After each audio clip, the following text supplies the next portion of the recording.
إن الذين كذبوا بآياتنا واستكبروا عنها لا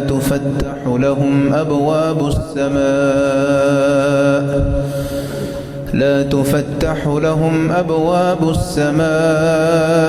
ولا يدخلون الجنة حتى يلج الجمل في سم الخياط وكذلك نجزي المجرمين لهم من جهنم مهاد ومن فوقهم غواش وكذلك نجزي الظالمين والذين آمنوا وعملوا الصالحات لا نكلف نفسا إلا وسعها أولئك أصحاب الجنة هم فيها خالدون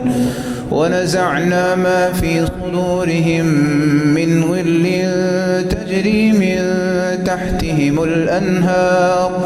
وقالوا الحمد لله الذي هدانا لهذا وما كنا لنهتدي لولا أن هدانا الله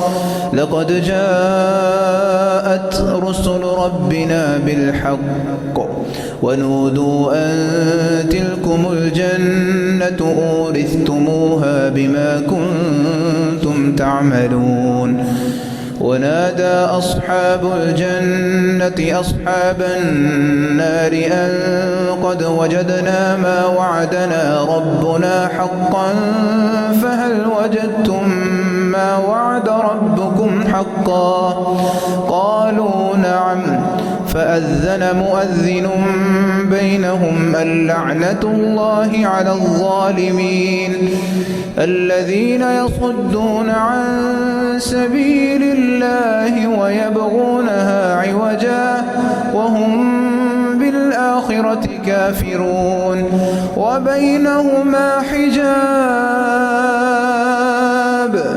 وعلى الأعراف رجال يعرفون كلا بسيماهم ونادوا أصحاب الجنة أن سلام عليكم لم يدخلوها وهم يطمعون وإذا صرفت أبصارهم تلقاء أصحاب النار قالوا ربنا لا تجعلنا مع القوم الظالمين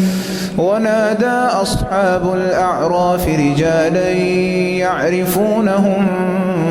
بسيماهم قالوا ما أغنى عنكم جمعكم وما كنتم تستكبرون